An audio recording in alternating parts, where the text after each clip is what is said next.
Aloha. Welcome to Return on Wellness, a web series brought to you by Olympian Meeting. All right, welcome everybody to this episode of Return on Wellness, brought to you by Olympian Meetings. This episode is going to be about sustainability, but not the way you think. There's lots of elements to sustainability, and today we're going to touch on probably a number of them. But today I'm joined by my friend Deb Parsons. We haven't seen each other in I don't know how long, but then we ran into each other at IRF. Yeah. And we got to talking, and we clearly have a lot in line with each other. We had a little prep meeting about if this made sense to have a conversation, and we riffed for 45 minutes just spitballing. So I was like, okay, this is a no-brainer. We can do this. So please introduce yourself for the viewers. Let people know who you are, your background. I think I know a lot of people probably will already know who you are, but please. That's okay. Yeah. I stepped off for a little bit, so I'll reintroduce myself for sure. I'm Deb Parsons, and I have effectively been in this lane, in this corporate event space, for my entire career, for 30-plus-ish years. You don't have to be specific. It's okay. Yeah, and so on the agency side, having been with TPG in the Bay Area for 20 years, we were acquired in, right before the pandemic by Creative Group out of Chicago. And yep. I stayed for a couple of years into that transition and then departed. Okay. So, yeah. Fair enough. This is my space. You and Gary Murakami and Lori Sharp and Brian Bouchel and there's the OGs. The OG events people in the Bay Area that I'm very excited to have you here. This is super fun. So thank you for making the time. We are recording at the hotel adjacent to SEMA Summit. SEMA, you're here for SEMA, right? I am. I just checked in and saw Gary Murakami as we went through the line. Excellent. Yeah. So we're here during that. There might be some external noises. We got a hotel room to record this in. So one of the things that really struck me was when we were talking, you did share that wellness became a priority for you fairly, I don't want to say suddenly, but it jumped to the front of the line pretty quickly. I think you were no stranger to the traditional planner life that we live of everyone else's needs are more important than our own. Yeah. And something happened that changed that. So I'd love for you to share what happened to the extent you're comfortable. We had someone else here earlier today who he lost 120 pounds. And his thing was he had struggled with weight for 20 years. And then he finally, for whatever reason, one day it just clicked. And he feels so much better and he reprioritizes everything now. So I think your situation was different. Yeah, but I'd love to know also how it impacted you in reprioritizing things. Yeah, it's interesting. I think just even sort of living with what I experienced a little bit and having some distance from it has helped me. But I just came up with a diagnosis in the middle of sort of towards the end of 2019 out of nowhere. And I was doing what I usually do, which is working hard, traveling a ton, mostly internationally, leading a team and loving my work, which I have for my whole career. Moments aside, but yes, just the pace of what is required of us. And I think on the service side, right, we don't have anything except our people and our team and our skills and the magic that we contribute. But it asks, I think, a lot of us. And I feel like so many of us got into this space because we're people pleasers, we're organized, we're detail oriented, we're, probably extroverted, and we kind of thrive in chaos. And I was perfect for all of that. And agency life is rough. It is. There's plenty of in-house planners that have zero respect for your boundaries. Yeah, I mean, I think that maybe that's changing. I think the next generation is demanding things, or COVID is waking us up to some new things. But as I say, I got this diagnosis out of, I was like running my life, raising my kids, doing my work, and thought everything was fine until it wasn't. And so it woke me the fuck up. It got my attention. It stopped me dead in my tracks. And I had to take 4 months off to go through radiation and chemo. And I was told very, very specifically by my oncologist that, like, I see how you're made. You cannot, like, be on email. Like, this is your job now. And you have one chance to stay well. And so this treatment is brutal and aggressive. The treatment hasn't come along very much. He wished I could be in a clinical trial, but then, you sort of have to be in advanced disease state to get into a clinical trial. So just all those conversations, which were so kind of overwhelming and new and frightening. And the idea, like, I never really stopped working. I might be on vacation, but I was still checking my email. I was still, just committed. And it's hard to not just be in it all the way. So this forced me to take a medical leave and to just slow down and listen to my body, and to try and heal and take care of myself in ways that I had really neglected, Yeah. And I hadn't gained weight, but I was running too fast. When, prior to this, what did it, outside of like maybe a spa appointment during a FAM or, something like that, were you doing anything to prioritize yourself and where you were, either physically or mentally or anything of that nature? Yeah, I was. So, like, we'll get to the kind of the wellness and sustainability and sort of balance, I think, elements in our conversation. But I have always been super type A and super driven, and spend a lot of time in my head, lists and just, that kind of thing. So I did, and I had learned, fortunately, many years before this, to, like, yoga is my church. And so it was the place for me. Long runs and yoga were kind of the only way I could turn this off and, like, be doing something else and not running a list or thinking about what else I should be doing. So that kind of concentration, I practice vinyasa, and it's usually in the hot room, and it was just intense enough that I could escape, like, all the thinking and actually be in my body. And so that was really good for me, and I knew that. But as I started to step into this treatment, and it was chemo and radiation combined, which is pretty aggressive and just a kind of a rough combination, because one exacerbates the other, and the side effects are cumulative and kind of start to build slowly. And I just was like, I'm not, like, I can't ride my Peloton. I can't, do anything. I had to be on a brat diet, like no fiber, nothing green, just really, really simple foods because of what my system was going through. So I had to learn to meditate, which I had tried and wanted to do and wanted to be good at. And I was, like, kind of too busy for it, to be honest. And you could never find that still.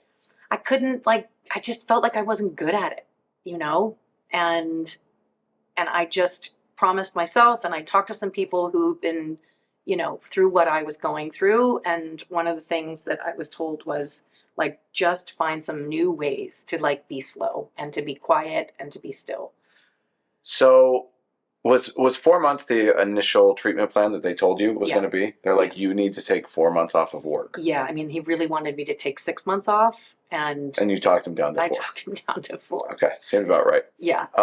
At least he would give you. At least you didn't, like, get 3. Yeah. He held his ground a little bit. Yeah. How did that even feel mentally, to shut it off for 4 months, just knowing that you were like that? I went on a vacation once. It's only happened once, and I turned off. So sad. Well, I've only done this once. I've figured out a new way to do it, because they've they've manipulated everything better. But I deleted the email app off my phone so that I couldn't check it. Mhm. And I put an out of office because I was going for 10 days. I said, I'm going to be out of the office for 10 days. If you need an email or if you need me, sorry. Here's all the other people you can contact. Get bent.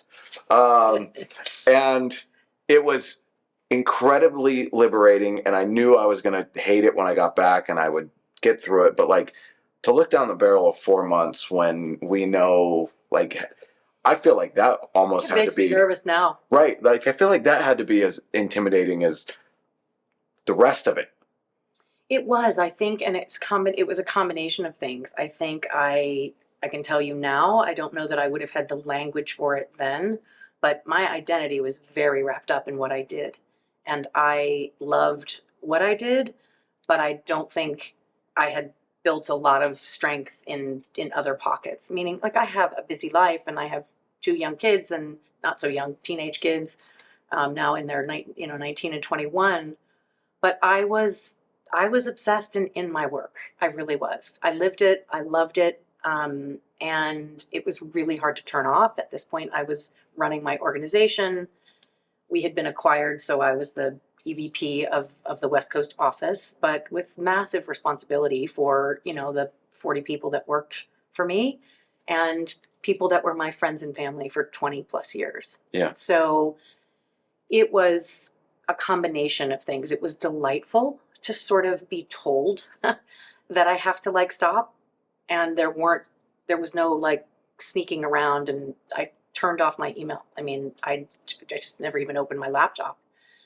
And I had coverage, and I had really dear people who had my back and covered for me and helped manage through that. But it had never occurred to me like that the world could keep turning, right?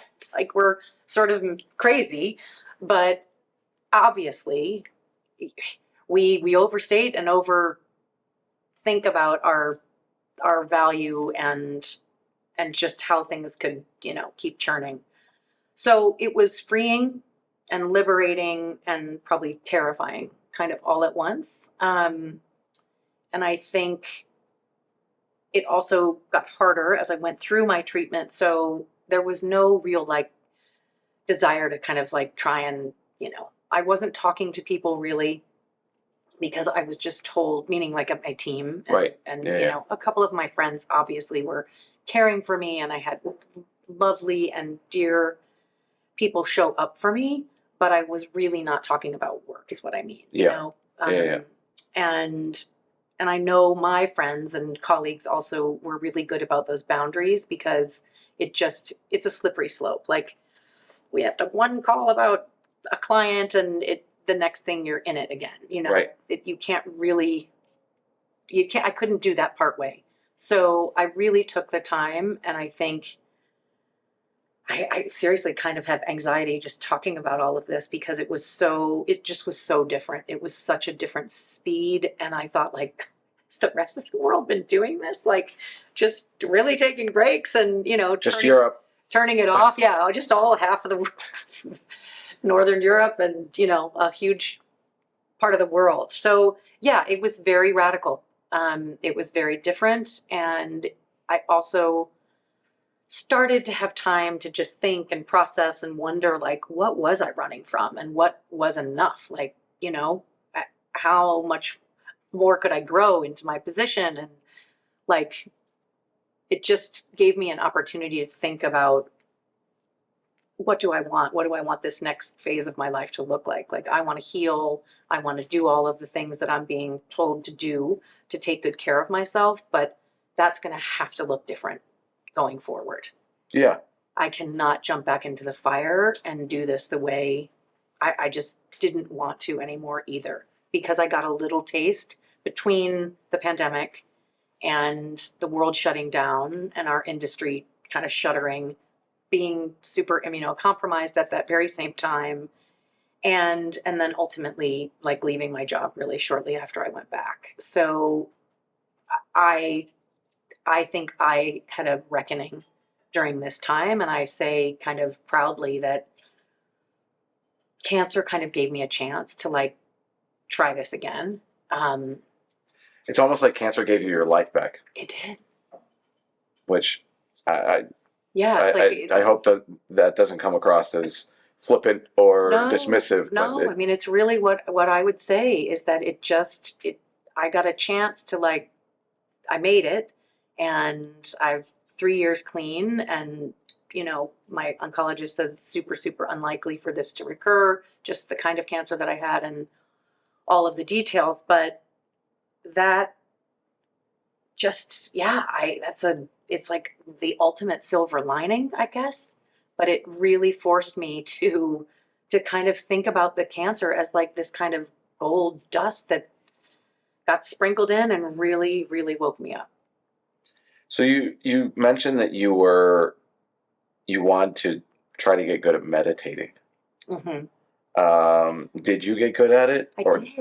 I did, but I also learned that like I don't have to be good at it, and that That's where it is. yeah, yeah. I personally am much better with a guided meditation than just like complete silence and stillness and trying to like, make the thoughts float across and breathing and letting them go. And I just get way in my head about it. And so I'm happier with Jay Shetty talking to me or somebody in a guided format where I can just listen, do the breath work, and just not have complete like I'm not really totally in charge. I'm just participating. Right. And it seems like it's just a better formula for me. Well, and I think that's what it's really about. I think one of the things that we need to remind everyone again and again and again that wellness means different things to different people. And especially, I would say I've dabbled in meditation. They gave us the Headspace app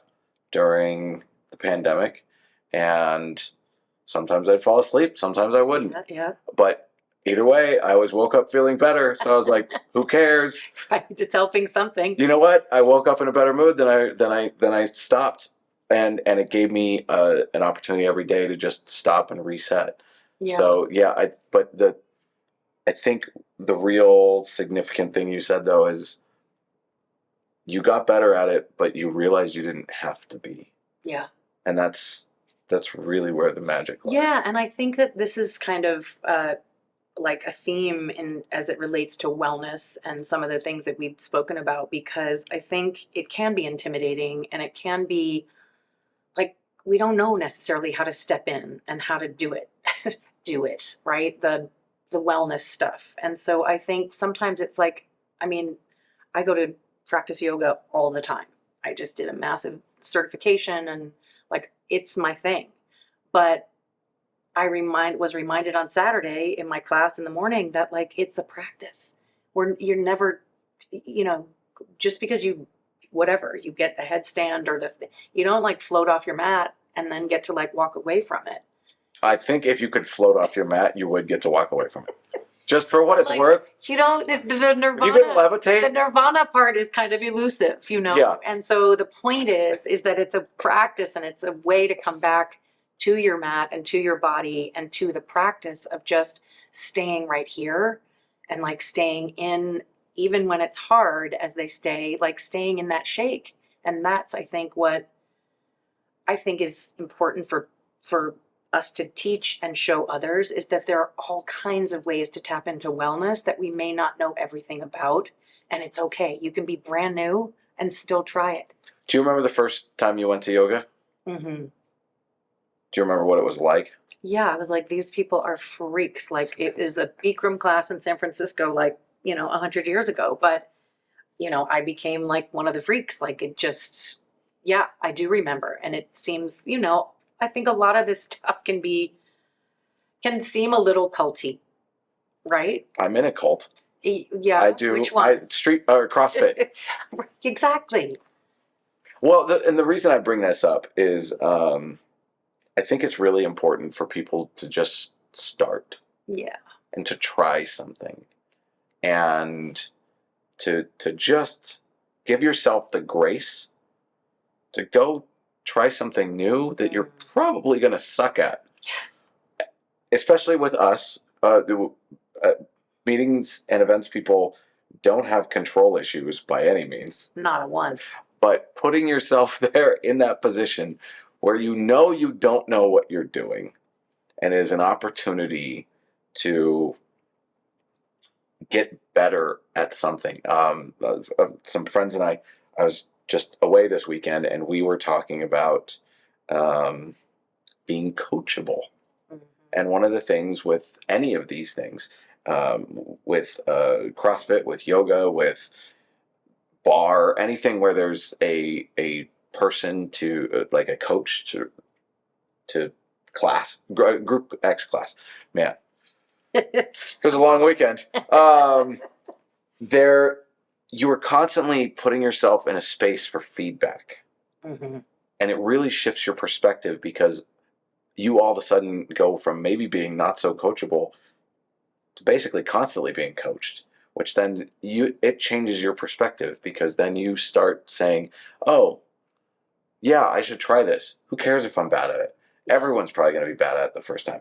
Very few people are really good at anything the very first time. So it is really a great opportunity to continue to expose yourself to that kind of thing while you're figuring out what works for you. Exactly, because I think there are so many lanes that you can tap into, and you're not going to be good at all of them. We don't even know about all of them, and I think that's what I feel so kind of committed and passionate about, is really trying to help in our event space to architect and build events that practice this and show people, not just talk about it, but show people, right? I was super excited to see on the SEMA on the agenda, there's a sound bath, there's a vino and vinyasa like session being offered. That's really progress, right? And it's not at 5:30 in the morning like one of the many boot camps or the spin classes or the 5K walks that we get invited to. And again, no shade on that. It's just, it shouldn't be sort of a poisonous choice to have to do something good for yourself inside of an event. Yes. I think my operations hat always goes on when I hear about these things at certain times, and sound baths are great, and you can't do them in the middle of the day because you're not going to get sweaty, you don't need to take a shower, whatnot. And I appreciate that and whatnot. I think I understand why they do those things at those terrible, terrible hours. But I almost feel like there needs to start at our industry events. There almost needs to be like tracks where you can be on like a wellness track almost, where like you don't go to the party, but your party is the 7 a.m. cardio class or the boot camp or whatever. That's your people. Reception, right? Like that's where you're doing. Miguel from Skift called it sweat working instead of networking. You're bonding with your peers and whatnot there. And then when you go to the opening keynote, maybe it's not an hour, but there's places to stand, right? Instead of just sitting in a dark room. Yeah. But that's kind of, I'm digressing here. I want to go back a little bit to how long was your battle, and or when did you find out that you were in a good space? Your doctor gave you good news, or you rang the bell maybe? Yeah. Let's see. I mean, I think, you don't get any of that information right away. Right. I went through the treatment and was that the 4 months? That was the 4 months, yeah. Okay. And so treatment and then recovery starting, and then you have to wait a certain amount of time because that's sort of the afterlife of the radiation, right. Like they have to wait. And so had they not seen any results, they would have considered, some further, some further, what their next course of action more is. Invasive and more destructive kind of stuff. But yes, I was given like, hey, you came through this really well. I was able to handle the second round of radiation, which, the second round of chemo, which was at the end of it's like, I did 28 days of radiation and 2 rounds of chemo at the beginning of that and at the end of that.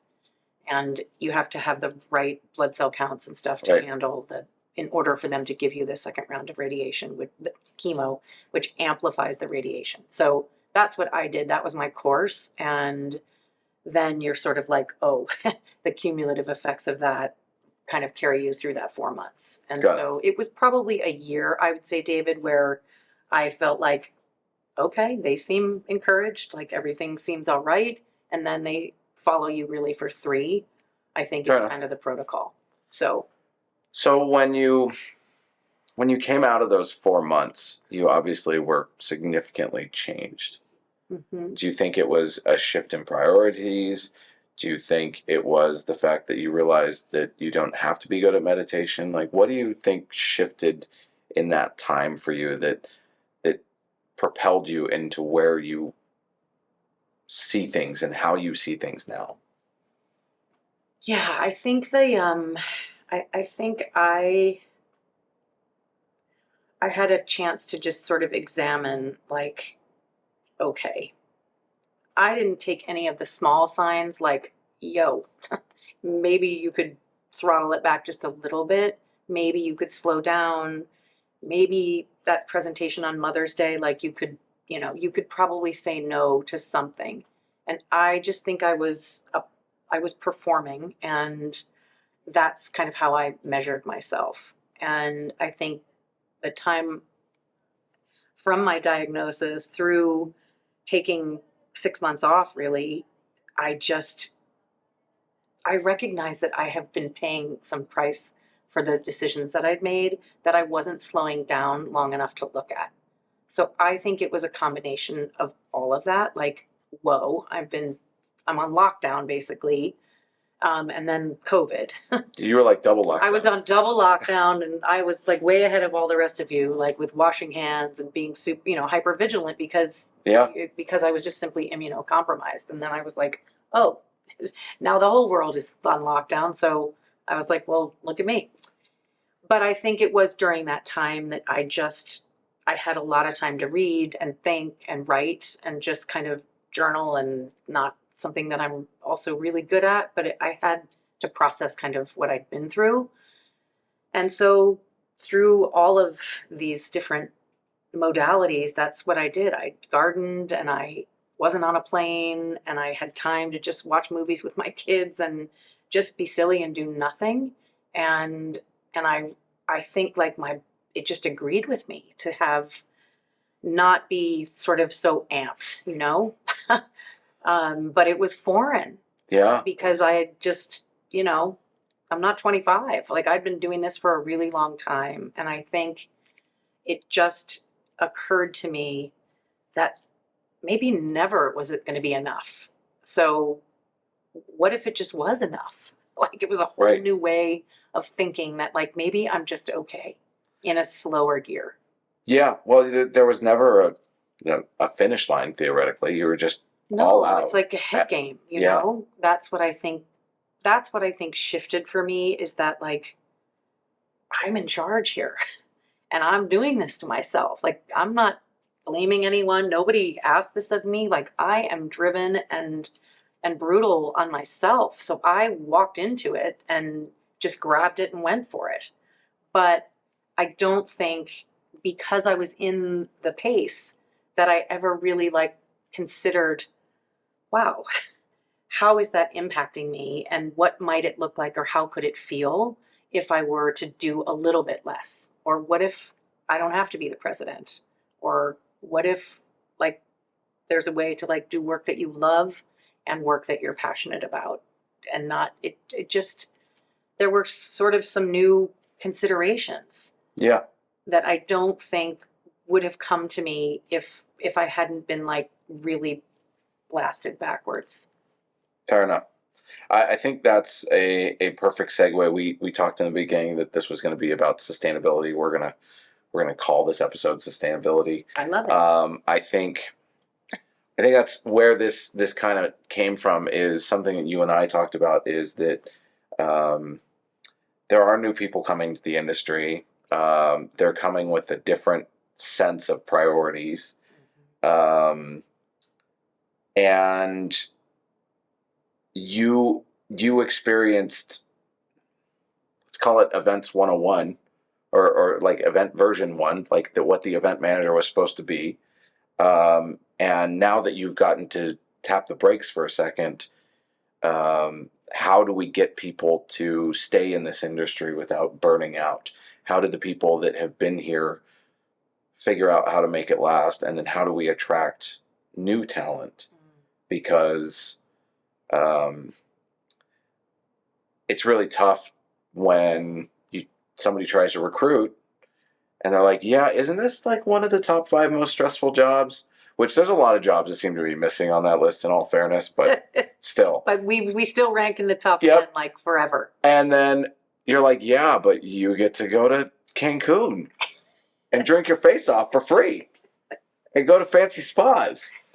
And then your friends go, that's a boondoggle.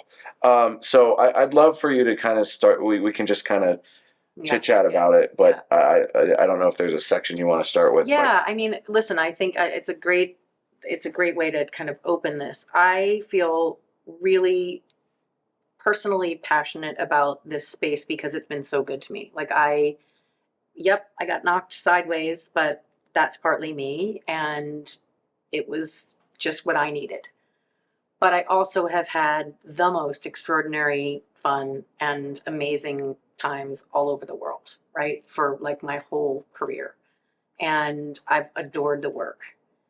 I feel really committed to trying to help us in this space institute some new ways of being and doing that I just think the pandemic and this reset is asking of all of us. I think how we live, how we work, how we travel, and how we play has all changed. And the old paradigm is gone and it's not coming back.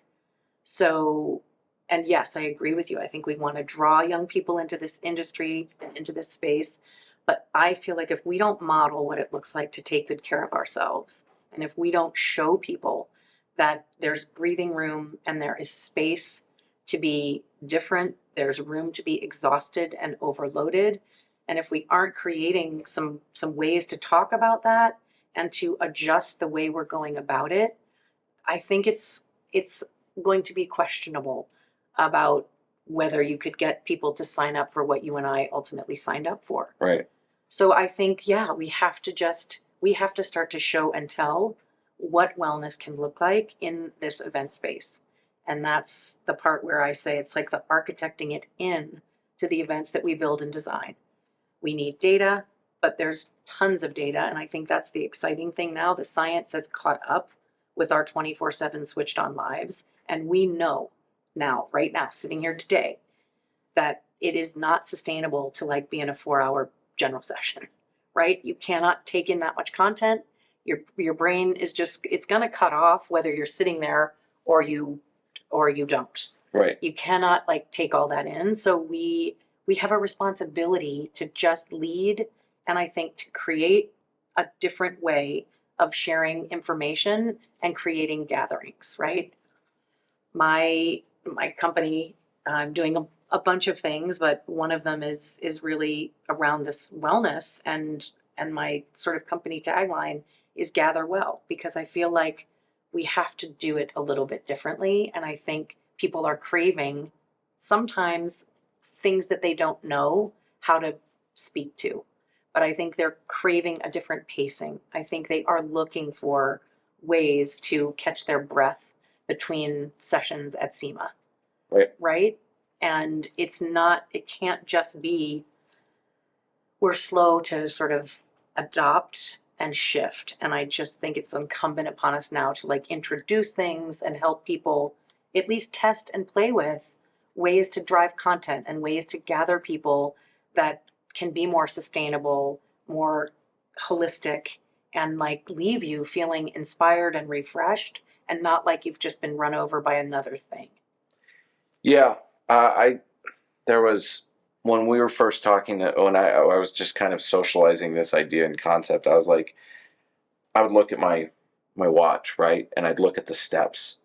I'd look at the hours I was standing, and I would like, how am I possibly gaining weight?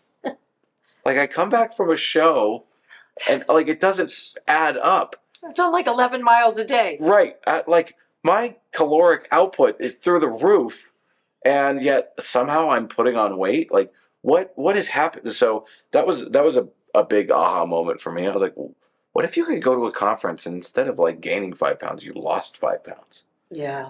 I love the fact that you're using the word gather. Mhm. I think it really gives it a different connotation because it makes people think about being equals, and it's not hopefully a lecture style event and whatnot. I think we have a lot of work to do both in promoting it as well as practicing it. Yeah. I Agreed. think one thing, a question I would ask you is, how do we start normalizing saying no to things and not the, this has been like my fun question for everyone is, how do we ditch the whole messed up badge of honor of like, oh, I've been working for 8 straight days and I haven't slept and blah, like we all like try to act like we should be proud of it. Like, do we just start politely shaming each other? We're like, what's wrong with you? Like, why are you doing that to yourself? Like, how do we get away from that? Is it possible? I mean, yes, it is. I think it is possible. And I think that this is my angle anyway, is that I think sometimes, and I ran a customer event for 5 years called For the Love of You, where I just had complete like freedom to design the agenda and the experiences exactly the way I wanted to. And it was really, to be honest, the event that I wanted to attend that I couldn't find because it was slower. There was opportunity. If you and I had just met and found out we have 15 things in common at a conference, in almost every instance, I'd be like, oh my God, I wanted to come back and like have this conversation with you, but I got to run to this and then I've got the thing and then we're at the dinner and like there wasn't enough design to enhance the connection that I think we're all craving. And Yeah. so I think we just have to be brave and I think we have to try it. The other thing I think that will happen is that if we begin to show it and do it, right? And I'm talking about this in all the spaces and places that I can. And I just walked away from a conversation with 3 people who were saying, like, it's there's this challenge, and I know you talked about this in another episode of convincing the C-suite or convincing the executives of the value of this. And I think sometimes they're going to be the last ones to pay attention.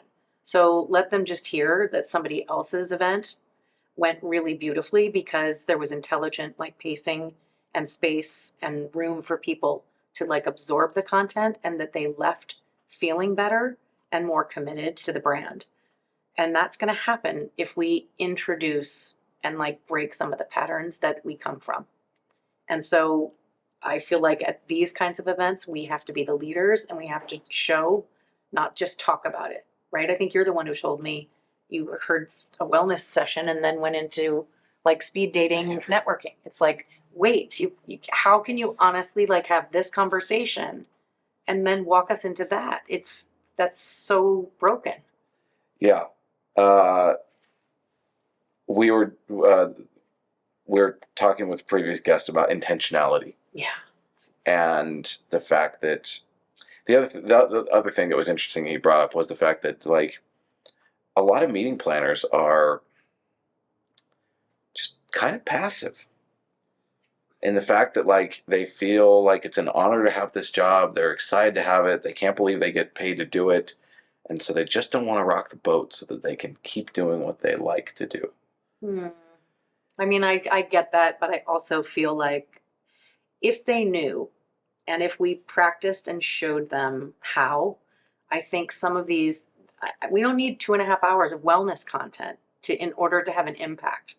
We could end a session with box breath, a practice around a breathing exercise that all of us could use, whether you're going into an intense meeting or you're negotiating with a venue or driving home and you think you're going to snap because your kids are driving you crazy. Like there are little things that I think we can introduce and show and start to create as normal in our spaces that I think people will learn that they do have power and that we can influence slowly.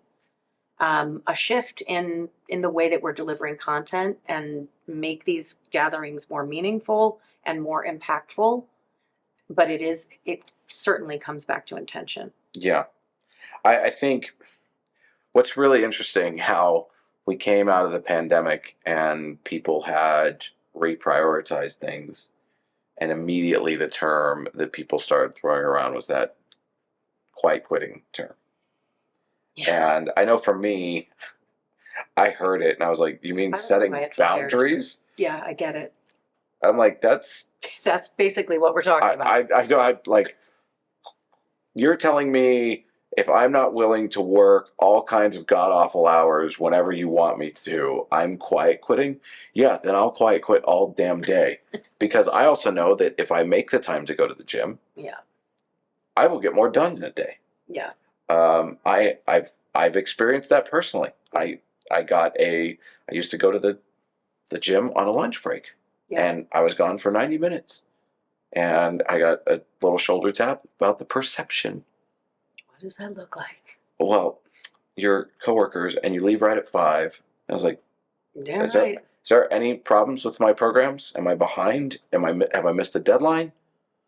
Well, but the perception. And I was like, I don't give a fuck about your perception, because I'm getting my job done. And when I freaked out at first, I quit going to the gym. I wasn't getting as much done. Yeah. No, I mean, I think that's the thing, is that for so many of us, we have figured out in our personal lives, like, how to save our souls, right? Like, there are things that we do for ourselves, hopefully.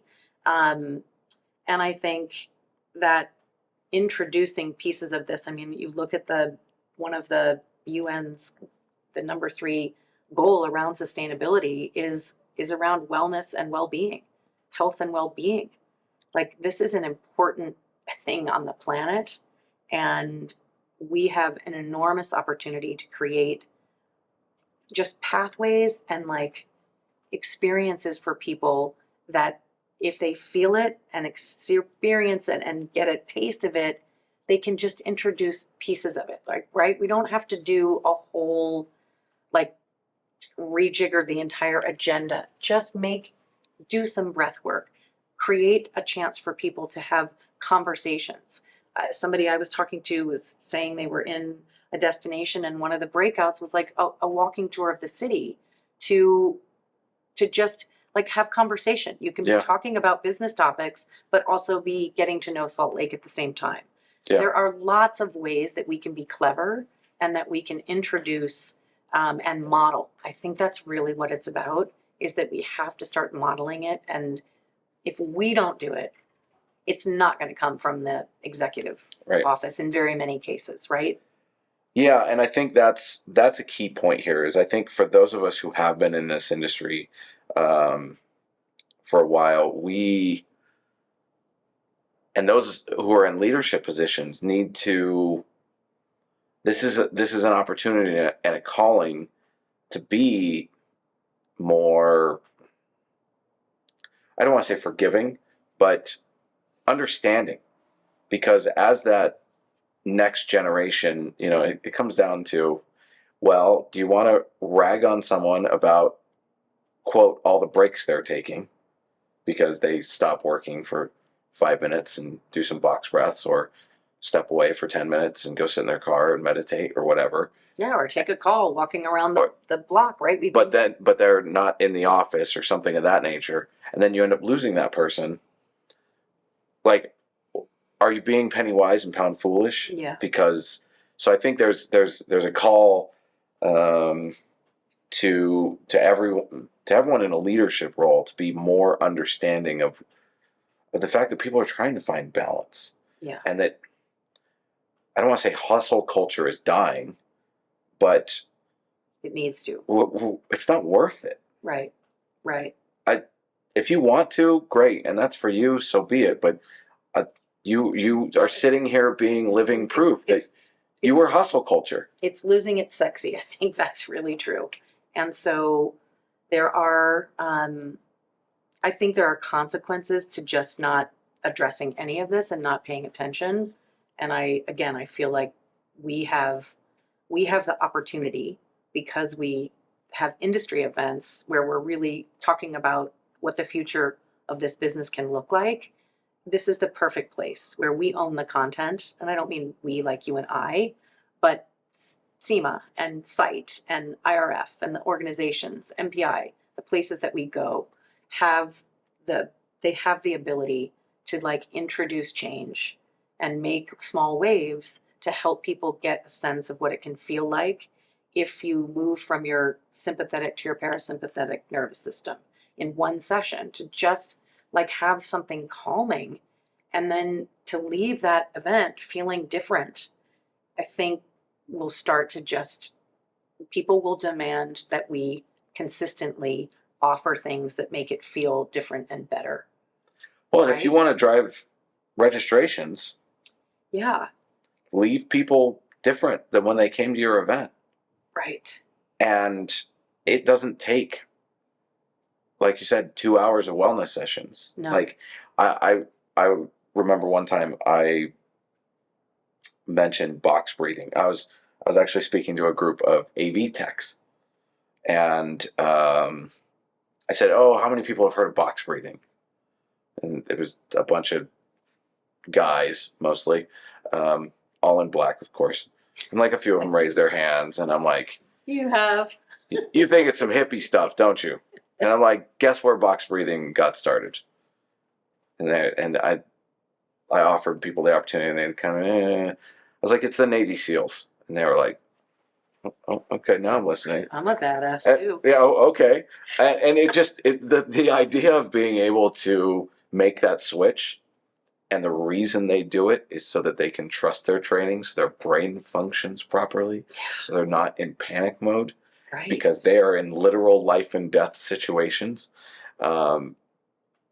It really takes the edge off for some people, and I think you can, if you come in, I think one of the things that, and one of the reasons I wanted to do this, I think the struggle with wellness is contextualizing it for people and why it matters. When you say, and I use the analogy, I said, look, so the next time something goes wrong and you see that person with their clipboard walking their way to you, you have time. You can get like probably 2 or 3 of them in before they get to you, and you'll be prepared. Whatever they say, I said, shit, you can say it. You can start doing it while they're losing their shit for whatever reason. Yep. But I think just that color of these wellness practices, I think that's one of the things that's starting to get exposed, and I think that's something that's missing from a lot of this wellness stuff. Yeah. And I don't know if you've found this or not, but like when we do these wellness things, we need to contextualize it. We need to help people understand the value of it, and or where it came from. Yeah. Like it's not just a made up, like, I thought of this thing and so I'm going to tell you you should do it because it's good for you. No, and I think we have to also remind people that we're in this space which oftentimes is high stress, right? High intensity, and we're good at that. We're used to the chaos. I think we're drawn to it, and we like being in the fire. But it's also not good for our bodies consistently to do that, right? You're running high cortisol, you're being flushed with stuff that's not good for us, like over the long term. It's fine for that, 7 minutes of that in somewhere in your month, but we're not meant to live like that. Yeah. And we pay a price whether we see it. Well, our society has progressed a lot for us not to have to live that way anymore. Yeah. But we've jumped into a place where we're like, okay, but that's what I like. I'm not being chased by animals anymore, so let me get chased by clients. Right. So let me just join this kind of pretend world where we just have chaos and fire drills, and so we do thrive on that. And I think there is something about just recognizing and experiencing that it doesn't have to feel that way. You can be calm and still be like madly genius at what you're doing.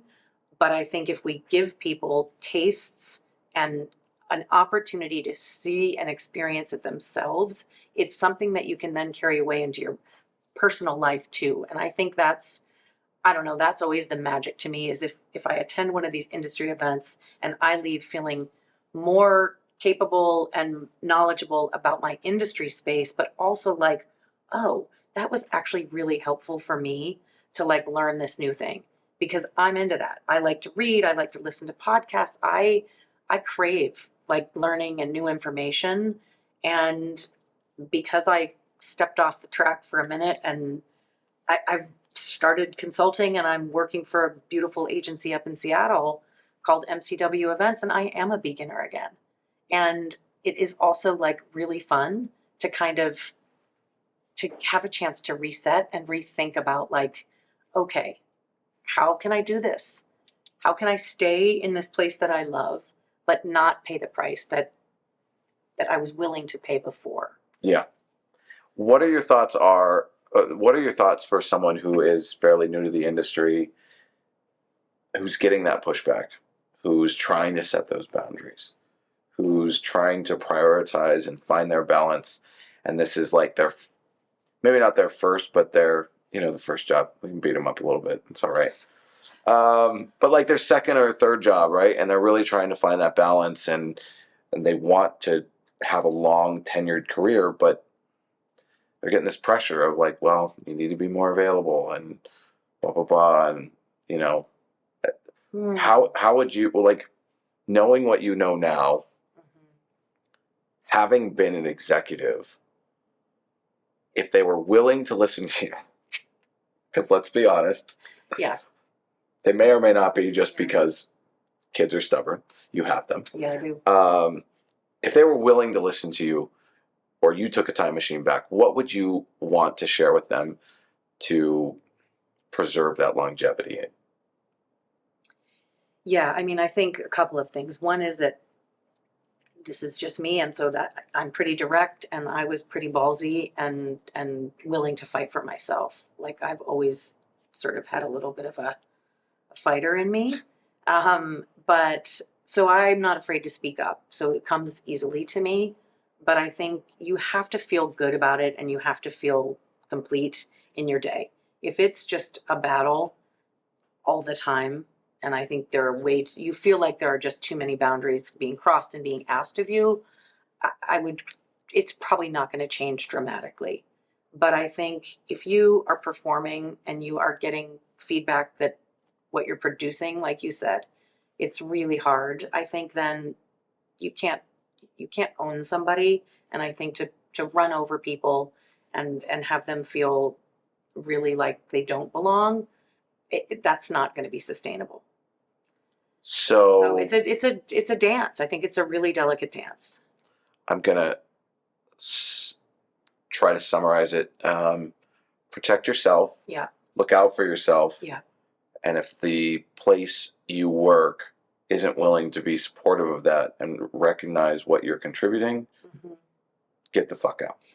I mean, I think that's the way it is. And I don't know too many kids anymore that don't already go in thinking that. Like I just, I stayed at my TPG for 20 years. Like my kids are not going to stay in a job for 20 years. I can just tell you that right now. I mean, they're both in school still, but I'm a stayer.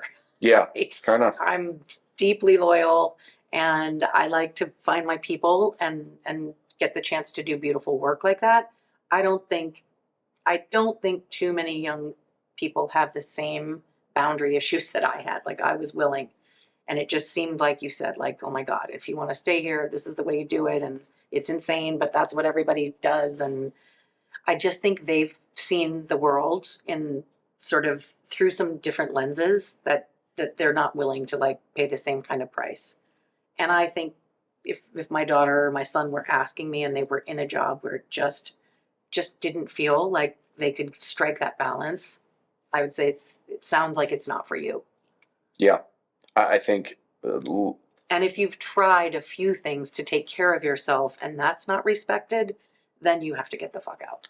Yeah, I think life is too short to work at a terrible place. Like if you're completely agree. I think if you're going home, there's times in any given program in the planning process that there's rough points. I get that, but if on a regular basis you're just like, I'm miserable, then you're wasting it. Like it's not worth it anymore. Yeah, I just feel like your skills could be used somewhere else where Besides the fact you're going to be better when you're happier. Yeah. I think one thing that I learned during the pandemic was time away really helps you. They illustrate it in I think it was in a Men in Black movie. They're trying to solve a problem, and he goes, "It's time for pie." And he goes, "What? What are you talking about?" And then they go do something else. They're having this sidebar conversation, and then he has the epiphany. Well, we had a speaker. I had a guy come to speak at one of my customer events 2 times. This guy came. He's marvelous. David Howard is his name, and he talked about he's written a book about sort of the need that we have in society today to have both like a CEO and a yogi, right? Like this philanthropic and also like, capitalist and business minded. Like we have to find a way to marry Right.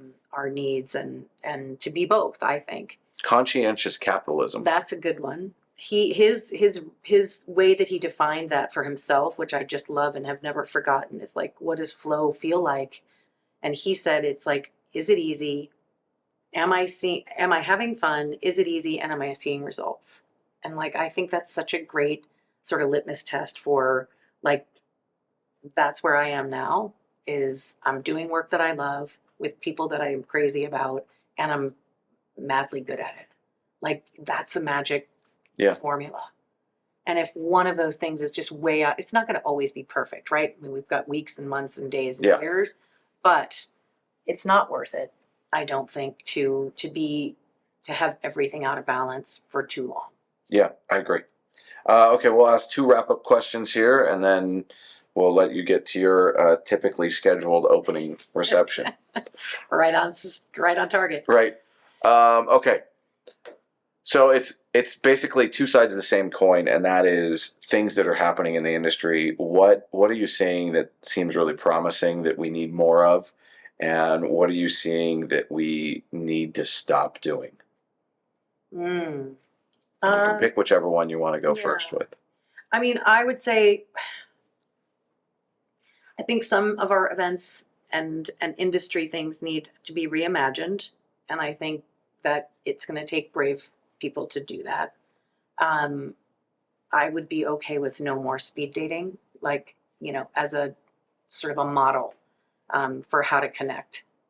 I think it's just the antithesis of human connection. So I understand it from a sponsor perspective, but I think there are ways to create connection and conversation and more meaning. And I think really like it's exciting for me to see things being included that at least sit inside a wellness framework, and I'm seeing it more and more. So I'm proud of that. I am a champion for that, and I feel like if one of the things I could do is give back to this industry by having an impact on seeing more and more of this in our spaces, I would be like, okay, we did well,